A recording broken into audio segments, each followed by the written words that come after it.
Relationship problem அப்படின்றது வந்து ரொம்ப பெரிய விஷயங்க. ஒன்ஸ் ரிலேஷன்ஷிப்பில் ஒரு பிரச்சனை வந்துருச்சு அப்படின்னா அது ஃபினான்ஷியலாகவும் பிரச்சனையை கொடுக்கும், உடல் ரீதியாகவும் பிரச்சனையை கொடுக்கும்.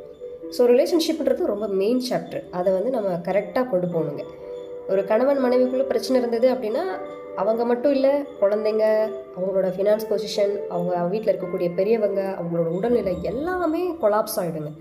ஸோ முடிஞ்ச வரைக்கும் அந்த உறவை வந்து நம்ம கரெக்டாக கொண்டுட்டு போகணும். பெரும்பாலான நேரங்களில் அங்கே எங்கே வந்து ராங் ஆகுது தெரியுங்களா?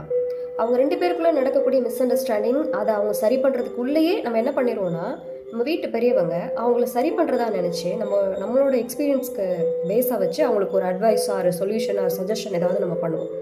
அது கம்ப்ளீட்டாக அவங்களுக்கு மிஸ்மேட்ச் ஆகும். அது வந்து ஒர்க் அவுட்டே ஆகாது. அவங்களுக்கு தகுந்த மாதிரி அவங்களோட வழியிலே போய் தான் நம்ம சரி பண்ண முடியும்.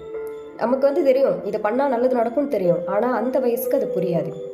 ஒரு 25லேயோ ஒரு 23ல இருக்கக்கூடிய ஒரு குழந்தைகிட்ட வந்து ஒரு 40+ இருக்கவங்க நான் கடந்து வந்த பாதையில் கிடைச்ச எக்ஸ்பீரியன்ஸ் வச்சு ஒரு அட்வைஸ் கொடுக்குறோம் அப்படின்னா அதை அவங்களால அக்செப்ட் பண்ண முடியாது. ஏன்னா மைண்ட் அந்தளவுக்கு பக்குவப்பட்டிருக்குது, அந்த லெவல் ஆஃப் மெச்சூரிட்டி அவங்க இருக்க மாட்டாங்க. அப்போ அவங்களுக்கு என்ன தேவை இருக்குது, அந்த தேவையை பேஸாக வச்சு எப்படி நம்ம அவங்கள கனெக்ட் பண்ணணுன்ற அந்த சூட்சுமை தெரிஞ்சால் மட்டும்தான் அந்த பாண்டை கரெக்டாக எடுத்துகிட்டு போக முடியும். ஸோ அதனால தான் இந்த கவுன்சிலர்ன்றவங்க ஒருத்தவங்க தேவைப்படுறாங்க, எங்களை போல பிராணிகளும் ஒருத்தவங்க தேவைப்படுறாங்க. இல்லை ஃபேமிலியில் இருக்க பெரியவங்களுக்கு தெரியாத விஷயமா, அவங்களுக்கு தெரியாத நல்ல விஷயங்களாக இருக்குது, அவங்க சொல்லி சரி பண்ண முடியாத விஷயம் உலகத்தில் ஏதாவது இருக்க முடியுமா? ஆனால் என்ன எங்கள் பிரச்சனை என்ன அப்படின்னா, அவங்களுக்கு தகுந்த மாதிரி அந்த விஷயத்தை எடுத்துகிட்டு போக முடியாது. அதான் பிரச்சனை. அப்படி நம்ம சொல்லி சரி பண்ண முடியாட்டி பரவாயில்ல, ஆனால் இவங்க உள்ளே போய் அந்த விஷயத்தை சரி பண்ணுறன்ற பேரில் உள்ளே போகிறாங்களே, அப்போ தான் அந்த அந்த பிரேக் வந்து இன்னும் ஜாஸ்தியாகும், அந்த டிஸ்டன்ஸ் வந்து இன்னும் அதிகமாகிடும்.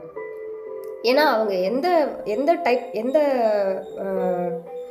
பெண் சைடா ஆண் சைடான்னு தெரில, எந்த பக்கத்தில் இருக்க பெரியவங்க உள்ளே போகிறாங்களோ அவங்களுக்கு சாதகமான விஷயங்கள், ஏன்னா அவங்க பை பர்த்லேருந்து பார்த்துருப்பாங்க அந்த கேரக்டர்.